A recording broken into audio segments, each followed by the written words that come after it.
G-Squad, what's happening with y'all, baby? Tall guy back with another video, man. As you can see, we are doing something very special today, something y'all have been requesting for a very long time, G-Squad, and that is the 2018 Camaro ZL1 with the same engine as the Corvette Z06. I almost forgot what I was about to say, man, but Z06, 650 horsepower, 650 pound-feet of torque, man.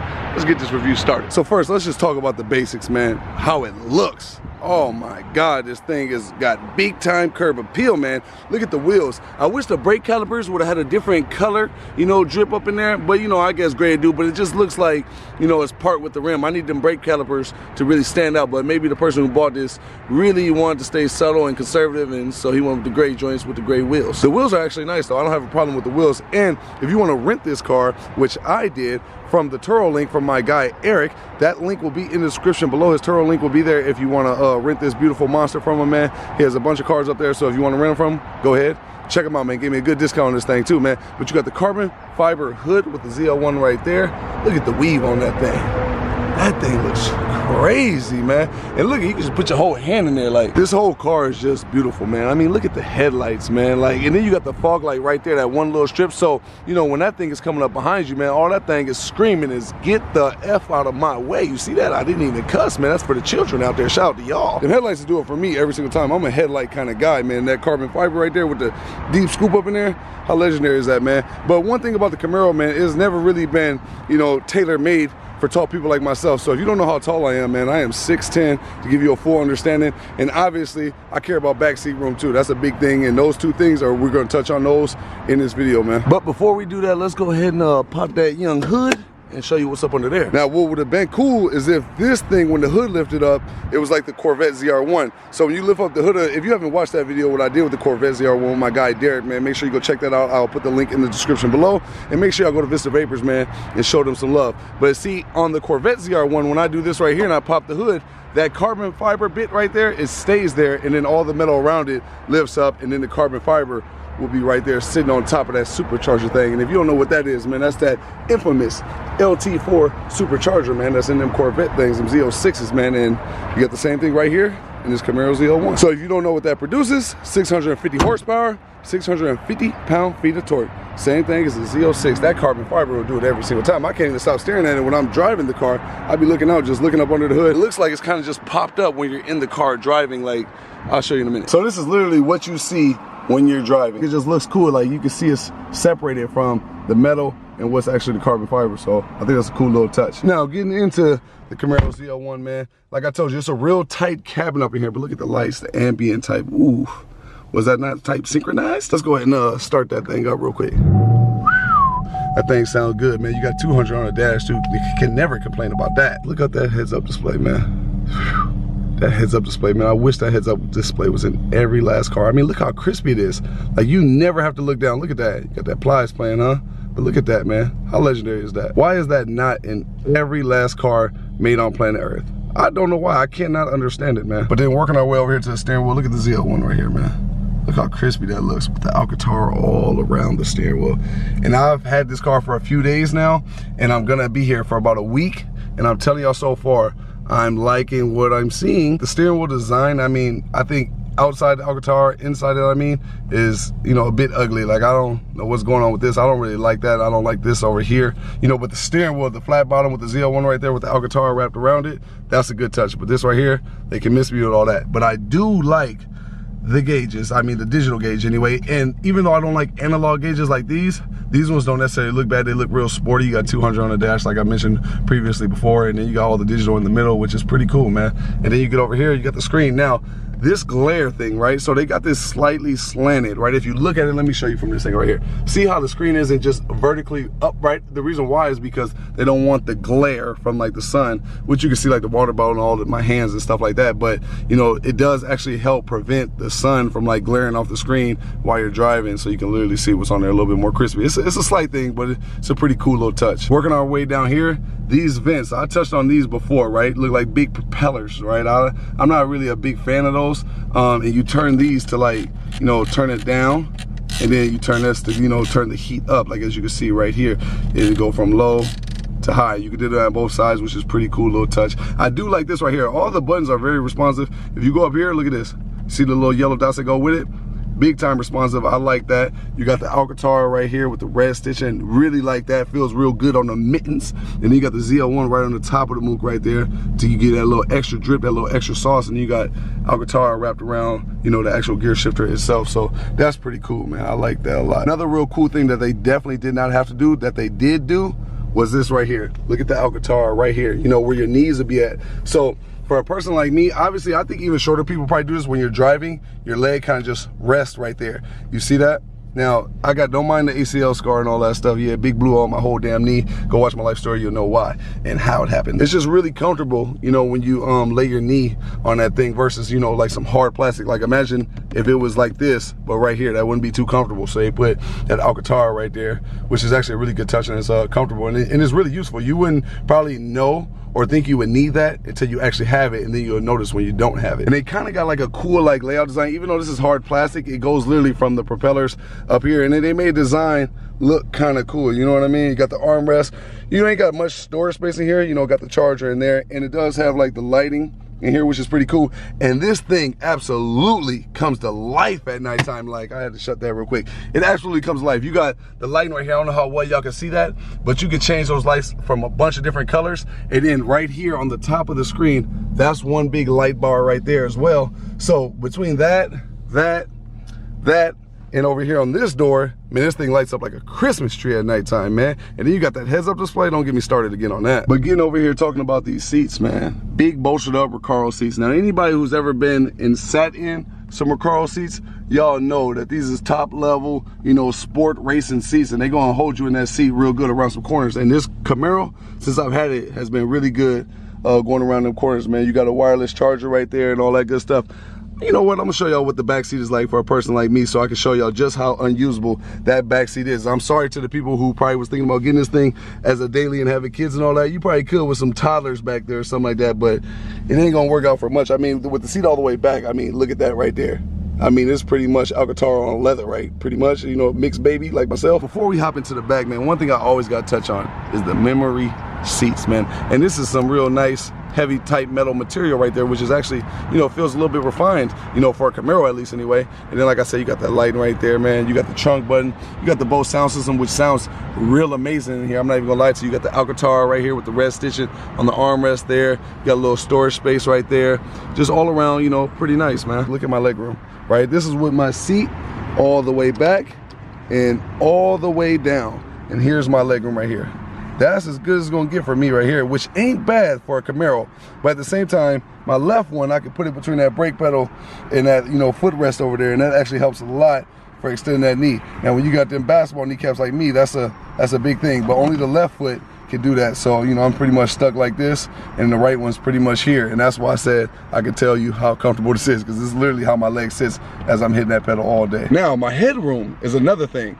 I must not have, I did a ZL1 review a long time ago. It was a sitting review. I must not have had the seat all the way down, but I thought I did. But look at my headroom, even with a sunroof. My headroom is pretty cool. Wiggle, wiggle, man. 6'10", man. Gotta know what it is, man. I never usually do this in my car reviews where I show the trunk, you know, but if you want to have this as a daily driver, you need to be thinking about that trunk space, which is, you know, bigger than a Corvette, you know, but not as big as a trunk like my Hellcat, you know, or a Challenger if you don't know what a Hellcat is. But big space. I mean, more than I thought it would be up in here for sure. And it's kind of cool just to see this little itty bitty ass, like look at the trunk lid, look at my hand. Like that trunk lid ain't very big, is it? Let's go ahead and shut that, and we are gonna get in the back, and I'm gonna show you what it's like to be an abnormally sized human being like myself, and how you would fit in the back seat, and it give you a pretty good measurement on what it'd be like having a kid back there as well. So now that I've screwed the seat all the way up, all you gotta do is literally do this, move the seat belt, and hop in. Now, like I told you, I'm 6'10", so this is gonna be a real tight, embarrassing, funny squeeze for me. This is with me all the way tucked up in the seat. Don't mind the backpack, man. The grind don't stop. Big sardine, man. Do I need to sit back here any longer to show you this? Or maybe I should put the seat back and show you my legroom, because the headroom, psh, big death. Pull that thing back like so.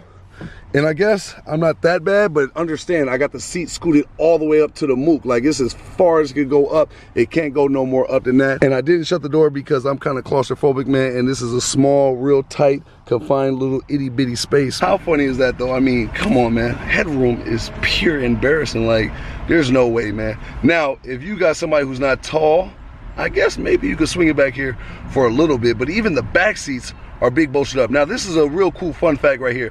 All these seats are Recaro, obviously, right? But they're super comfortable. You would think since you had a super like sporty type feel and handling of the car, which we're going to touch on in a second as soon as I start driving, you would think these seats would be uncomfortable.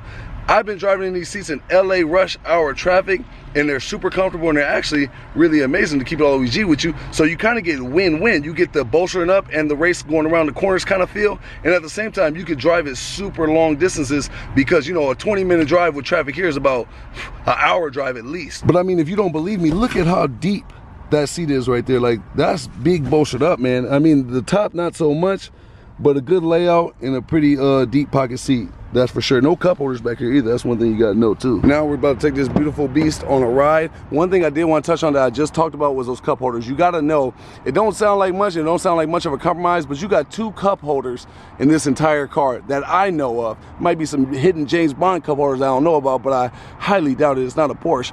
But nonetheless, the Camaros and the Challengers are totally different in this mix. Like, the Challengers have 6, I believe, yeah, 2 in the back on armrest, 2 right there, and 1 in that door, and 1 in that door. So the Challengers actually have 6 cup holders. So obviously, you know, it's a little bit more practical for a family if, you know, you were thinking about those kind of things. Let's go ahead and buckle up, start this thing up, and get this show on the road. That sound never gets old. I ain't even gonna lie to you. I'll come from the factory like that. Sheesh, let's get it. Now, one thing about this car is getting off these edges, you gotta make sure you're going really slow, because it got that super low front lip, obviously, in the front. That probably helps with like downforce and all that good stuff. Look at you here. Damn, woo, that thing got some kicking in. That burble though, and then that, you know, that crackle, that's a good sound, man. But one thing about this car that a lot of y'all probably already know is it has different modes that it can go in as far as the engine and transmission is concerned, in case you want a more comfortable ride or a more sporty ride. So now, you hear that thing. Whoa, that thing is insane. Damn, my damn water bottle flew down there. Oh! Y'all hear that? That thing is crazy. Hold on, let's go back. Whoa, this joint is buck nasty. On my video that I put up the other day, I said that I might actually choose my Hellcat stock exhaust sound over this one. But I think I might be taking that back, man, because this stock exhaust note, while doing them downshifts, even when it's automatic mode, before I put it in the manual mode and played with the paddle shifter, automatically, you know, it's a 10-speed automatic too. That's what we're going to touch on in a second. But just automatically how I downshifted was more than legendary enough. Now, talking about the 10-speed, I think I'm breaking down the analytics on y'all. Whoa, that boy slim is cold, man. But no, the 10-speed automatic transmission, if I had to choose between the 10-speed automatic transmission in this Camaro ZL1 or the ZF 8-speed that's in the Hellcats, I ain't gonna lie to you, I'm going all day, every day, ZF 8-speed in the Hellcats, man. You don't even have to take your eyes off the windshield. You don't have to take it off the road at all, and that's supposed to be the whole point of it all. But look at that, man, 0 miles an hour. You got Every Girl in the World by Young Money. Who remembers that song? I was locked up when that song came out. How crazy is that? Another thing that you gotta talk about with this Camaro is this right here, this turns, look. You see how it broke loose a little bit, but it didn't go crazy. Like if I did that in my Hellcat, full fishtail. Now, that could be a good thing when you wanna have fun. But let's say, you know, you want to race, or you want to bend a corner, you want to take a real good corner, you know, without losing grip. That could be obviously looked at as like a bad thing in the racing world. I'm not in the racing world, so I love my Hellcat. I don't have a problem with how my Hellcat turns or nothing like that. But it is something you got to think about. Like, watch now. You see how it straightened it out? Look, it straightened itself out. So it didn't go too crazy. It like caught itself. Now, obviously, if you take off traction control, hold the traction control button and all that stuff, great. Now I'm in LA traffic, trying to show y'all something, man. I'm so embarrassed. Now let's go real slow in this LA traffic, man. But the thing is, you can take that traction control off, right? And obviously, probably go full crazy, burn up the tires as much as you want, and just go full ballistic. But me, obviously, I'm not gonna do that. 1, it's not my car. 2, I just ain't gonna do it. But to know that you can, I mean, it makes it like a perfect monster in some people's eyes, because you can go sideways and go crazy like how you could in the Hellcat, you know, without that, you know. But at the same time, you know, you can keep traction control on, bend them corners, it's gonna catch it every single time, so you don't go too ballistic. But to me, I'm not gonna lie, the throttle response on this is obviously crazy. It's 650 horsepower, 650 pound-feet of torque. Watch this, look. You could beat anybody in the line of traffic right here. Like, everything don't even, nothing stands a chance. This thing is ridiculous, man. 0 to 60 time is 3.5 seconds, and then the quarter mile time is 11.4 seconds. So I mean, performance wise, the only thing that's even close to this is a Hellcat. But at the same time, you could argue that this is better than the Hellcat because it's more well-rounded. Like, this thing is crazy, man. It just gives you whatever you want whenever you want it, man. And that's what I said. The only thing that's even close to this is a Hellcat, like, as far as competition. Now, they do got that new Mustang coming out. I should make a video about it. Comment below and let me know. Do you want me to make a new video about the GT500 and all that stuff? If you do, and I see enough comments, then I'll do it, G Squad. You hear that? So, hold on. That thing, man, listen here, man. I love the Camaro ZL1. I'd be lying to y'all if I said I didn't love the Camaro ZL1. And honestly, driving it all around, you know, I've been here a few days. I'm gonna be here for a week in LA with this the whole entire time. So comment below as well and let me know if you want me to do like an overall review after I've driven with it for a whole week, and then, you know, give y'all my experience with it and all that good stuff. The gas ain't that bad either. I think it's 14 city, 22 highway. I mean, so it's just all around good car. And I think there's more pros about this car than there is cons about this car. You know, I mean, it might be obviously different in other people's eyes. You know, beauty is in the eye of the beholder. But to me, I think this is a beautiful beast. I like it. I think it's very comfortable. I think you can't go wrong with it. The price is right. I mean, so if you're looking to buy one, man, I think you should do it. Now, obviously, you want to wait till your finances and all that stuff is right, you know, but when you have the opportunity to live your life and do what you want to do, and for car people, the one thing that makes you the happiest is a car. Now, a car is, to a lot of people, a bad investment. Underpass. I think sounds good, a little slight underpass. But to a lot of people, a car is a bad investment because obviously it's a depreciating asset, and a lot of people want to say that you should invest in assets that appreciate with time. Like, this thing is crazy. Like, I can just squeeze up in here like this. That thing is, man, this thing, the handling on this thing is insane. I know I'm getting off track, but the handling in this thing is absolutely insane, man. I'm not even gonna lie to y'all. But like I said, man, a lot of people will say, you know, put money into stuff that appreciates with time, and that would be true. But for car people, there is no logic in buying cars. If you're a car person, you'll put your whole damn life on the line for a car. Me personally, I don't spend money on nothing. I'm actually really a cheap bastard, you know, but I like to spend money on my cars, you know. I wouldn't probably be doing the miles if it wasn't for YouTube, but honestly, I would have still probably got a wrap.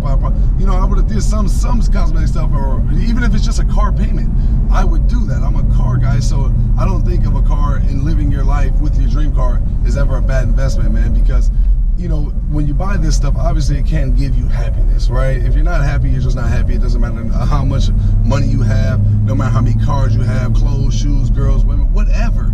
It's not gonna make you happy because you're just an unhappy person internally. But if you're already a happy person and you just want to be more happy, you want to, you know, constantly remind yourself, you know, why you grind as hard as you do and reward yourself for grinding as hard as you do. You know, I believe you should, you know, be awarded, you know, to have your dream car. I believe that you should take that leap of faith and get your dream car. So if this is your dream car, or if a Hellcat's your dream car, or a Corvette, or a Lamborghini, Ferrari, Bugatti, whatever it is, I feel like you should absolutely do it. There's enough things in this world that's not gonna make you happy, man. There's enough shit in this world that we don't want to do. Like, who wants to pay bills? Who wants to pay a car note? Who, even if it's your dream car, who wants to pay a car note? You know, who wants to pay your mortgage? Who wants to pay all these things that you don't want to pay? Dentist bills, medical bills, all this stuff. Who really actually wants to do that shit day in and day out, month after month, year after year, and not be paying for things that you actually want? You know, you're already going to be paying for a bunch of shit you don't even want or want to pay for. So, you know, you might as well, to me, in my opinion, now this might not make sense to a lot of people, but I feel like you might as well, you know, add one more bill to the mix, even if it's your biggest bill, for your car. If you're a car guy or a car woman, you should do it. You know what I'm saying? That's just my opinion, because there's enough things in this world, man, that's going to try to take your happiness away, you know, or there's enough things in this world that you don't want to do that you have to do. And I know a lot of times when I do these car reviews, a lot of people watch my videos because then they can't actually just go to a dealership and just say, man, let me review this car. And I know ZL1 or no Hellcats or them type of level of cars. So I get it, you know, and you're living through me as I'm doing this video and all that stuff. But if I wasn't a YouTuber and I was actually fortunate enough to be able to drive this car, after driving it, if this was my dream car, I would be like, I'm for sure hooked if this was my dream car. So for the people out there, if you're watching my video and you're like, this is my dream car, it feels like everything that you probably think it is. And it's actually more than you probably think it is as well, as far as how it feels on the inside, the throttle response, the Alcantara steering wheel, the heads-up display, the list goes on and on and on. And yes, there's cons to everything. I don't care what the car is. There's a con to a Bugatti, there's a downside to a Pagani. Like, you know, some people might look at it like it's perfect, some other people might only see the flaws in it. So a Camaro is no different, a Challenger is no different, a Mustang is no different, man. But all in all, pretty long video, and I know I'm stretching out a bit, man. But Tall Guy Car Reviews, man, hope you appreciate this video. If you do and you like it, give it a nice thumbs up, man. And don't skip it, man. As you know, I hope you did throughout the whole video, man. And if you want to join the subscription, you want to get that emoji next to your name, man, I'd greatly appreciate your support. You know, I'm always, everybody who has it, I'm always commenting back to them. I'm commenting back to people when I get the chance to anyway. You know, I'm still trying to figure out the whole live stream thing and all that stuff. So just stay tuned for everything, man. One more time.